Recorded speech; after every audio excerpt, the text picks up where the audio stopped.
భావ మమతల భావ కవితలి శుభలేఖలు కావాలి, బ్రహ్మ కలిపిన జన్మముడులకు సుముహూర్తం రావాలి.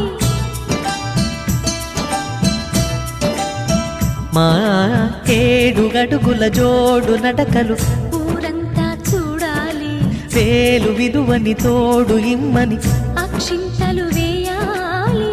ఇన్నాళ్ళు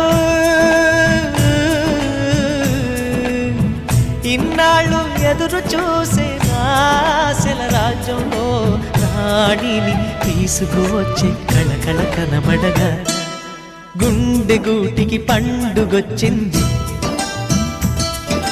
పండు వెన్నెల పంచుతుంది. మబ్బుల్లో జాబిల్లి ముంగిట్లో దిగుతుంది, నా ఇంట్లో దీపం పెడుతుంది.